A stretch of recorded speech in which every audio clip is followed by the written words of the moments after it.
All India time. નમસ્કાર દર્શક મિત્રો. પત્રકાર એકતા પરિષદ ગુજરાત દાહોદ જિલ્લાનું મહાસંમેલન ધાનપુર તાલુકાના કજેટા રતનમહાલ અભયારણ્ય ખાતે મહાઅધિવેશન યોજાયું. તેમાં ઉપસ્થિત ગુજરાત અધ્યક્ષશ્રી અને 33 જિલ્લાના પત્રકાર ઉપસ્થિત રહી અધિવેશનમાં સરકાર સામે 10 લાખ વીમા કવચ રાશિની માંગ પૂરી કરવામાં આવી હતી અને હાલમાં 10,000 પત્રકાર પરિષદમાં જોડાઈ ચૂક્યા છે. દાહોદ જિલ્લાના પદ અધિકારીઓ સાથે કજેટા રતનમહાલ સરપંચ તેમજ આરોપો બારિયા સાહેબ અને ધાનપુર તાલુકાના પત્રકાર પ્રમુખ કિશન મોહનિયા, રમેશભાઈ દહમા, ચંદુભાઈ મોહનિયા અને દાહોદ જિલ્લાના પત્રકાર પરિષદ પ્રમુખ ઉપસ્થિત રહ્યા. રિપોર્ટ રાજુભાઈ એમ ભાભોર, દાહોદ.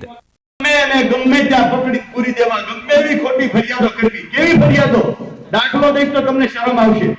જેની પાસે રિવોલ્વર નું લાયસન્સ હોય, એના બાપા પાસે, દીકરા પાસે, બે પાસે રિવોલ્વર ના લાયસન્સ હોય, ઈ વ્યક્તિના નામે ફરિયાદ હોય. હું મારા બિલ્ડિંગ આગળ બેઠો તો ફલાણો પત્રકાર આવ્યો, ફોટા પાડતો તો, મેં એને સમજાવ્યું કે ફોટા પાડે તો છાપામાં દેવા. અરે આ ન કરે, આમને તેમને સમજાવ્યું, ન સમજો, મને છરી બતાવીને 5,000 લઈ ગયો. એટલે તારી કડે રિવોલ્વર બાંધીની છરી બતાવીને 5,000 લઈ, 5,000 નો ભિખારી પત્રકાર છે, તને છરી બતાવે? લૂંટવું હોય તો મોટું માને તું જર ન લૂંટે. અને પત્રકારો છરીઓ જ ફરજ છે, આપણી કલમે છરી લાગી છે. આવી એક સરખી 11 એફઆઈઆર. ભલે કોર્ટમાં બધું ન્યાય થઈ જાય છે, પણ સરકારની માનસિકતા શું છે? લોકશાહીમાં પ્રજાતંત્ર છે, સર્વોપરી પ્રજા છે. આપણા મતથી ચૂંટાયેલો આપણો બાપ નથી, આપણો નોકર છે. ઈ બાપ બનીને બેઠો છે ને, નોકર બનાવવાની જવાબદારી આપણે ખંભે છે. કોઈ પણ સમસ્યા હોય, કોઈ સાંભળતું નથી. પહેલા આઈએએસ ને આઈપીએસ ઓફિસરો હતા ને, આશાનું કેન્દ્ર હતા કે તમને રાજકીય દાવ લેવાતા હોય ને ત્યારે આઈએએસ કે આઈપીએસ ઓફિસર તમને ન્યાય આપતા, કારણ કે કાયદાને વરેલા હતા. અત્યારે આઈએએસ ને આઈપીએસ ની પરિસ્થિતિ એક મામલતદાર જે વિશે પૂછડી પટપટાવે છે, ગુલામ છે ખોટી ફરિયાદોમાં, એને હાથ હોય છે. એટલે આ પરિસ્થિતિમાંથી જ્યારે ઊભી થવાનું હતું, બહુ અઘરું સંઘર્ષ કરવાનો, સરકાર પાસે માંગણી મૂકી, પાછું એની પાસે જવાનું, જેની સામે લખી એની પાસે પૂછો કે તોનો દરવાજાનું કમાનો આ છે, હું કેમ? છતાં પણ એટલું કહીશ, ધીમે ધીમે આપણા અવાજને બુલંદ બનાવતા આપણી જે જાહેરાત 16 માંથી 8 થઈ ગઈ હતી ને, એ ગયા વર્ષનો હિસાબ કરજો. ગયા વર્ષે આપણને 18 જાહેરાત મળી છે. 16 ની બદલીમાં 18 મળી છે. આ આપણે લડતનું પરિણામ છે. કોઈ એમ કહેતો હોય કે આ સંગઠન સાથે નાની મીડિયા પણ જે પત્રકારો છે એ પણ તમામ આજે તમે આ રતનમાળમાં એકત્રિત થયા છો અને અમને પણ આમંત્રણ આપ્યું છે.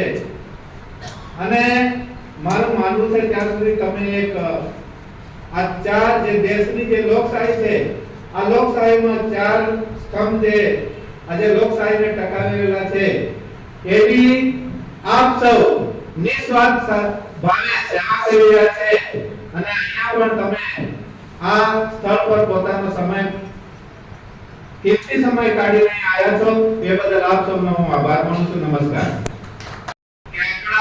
ગુજરાતના મુખ્યમંત્રી હતા અને આ વડાપ્રધાન છે, તેમને આ મીડિયાએ વડાપ્રધાન બનાવ્યા. તમારા માટે છે, મારી માનવું છે ત્યાં સુધી કે આ પત્રકારો એક હાર્ડ પિંજર હોય, અને હાર્ડ પિંજરમાં જે લોહીના હોય તો માણસ ચાલી શકતો નથી.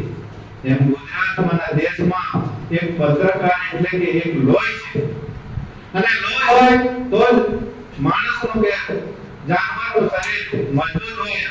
એમ આ પત્રકારોના લીધે આજે લોકશાહી વધી રહી છે. ત્યારે પત્રકારોને મારી વિનંતી છે કે તમે અહીંયા આવ્યા છો, આમ આદમી પાર્ટીનો સંગઠન મંત્રી છું, પણ મારી તમને બે હાથ જોડીને એક વિનંતી છે, સાહેબ ખોટું કરું તો મારું પણ ખોટું છાપી દેવાની તમારી તાકાત છે અને તમારી હાથમાં છે. આ દેશને લોકશાહીમાં તમારે રાખવાની હોય, બચાવવાની હોય તો ફક્ત અને ફક્ત બે રાસ્તા ખાસ રાખવા છે. એક તો ન્યાય પ્રણાલિકા અને એક મીડિયા. જે તમે એના સૈનિક છો, તો આ તમારી તમારી જે ફરજ છે, કોઈ પણ અધિકારી હોય, કોઈ પણ નેતા હોય, તમે જો એમને સ્વર્ગની અંદર જીવી રહ્યું છે. એ પત્રકાર એકતા પરિષદના જે સ્વપ્ન છે, એ ગાંધીનગર એવું ન થાય કે મેં વીરો હીરો કમાયો, પણ પછી આગળ જતા ખબર પડી કે આ કાચનું કંકણ હતું. એવું ન બને. એટલે એમને જે આપણી પસંદગી કરેલી છે, એની નિખાર એના પહેલા આપણી જાત પર આપણે પડવા દઈએ અને જે તક મળેલી છે એને વધુ સારી રીતે આપણે ઉજાગર કરીએ. તેઓએ બીજી પણ એક સુંદર વાત લખેલી છે ગીતાંજલિમાં કે when I pray to God, He loves me. When I pray to God, He loves me. When I do my work, He salutes me. હે ઈશ્વર, હું તારું જ્યારે પૂજન અને અર્ચન કરતો હોઉં છું ને, એવા વખતે તું મને જાણતો હોશ, પરંતુ તે જે કર્મ મને સોંપેલ છે, એ કર્મની અંદર જ્યારે હું વ્યસ્ત હોઉં છું, એવા વખતે તું મને સલામ કરતો હોશ. આ પત્રકારિતાનું કર્મ એવું છે કે આપણે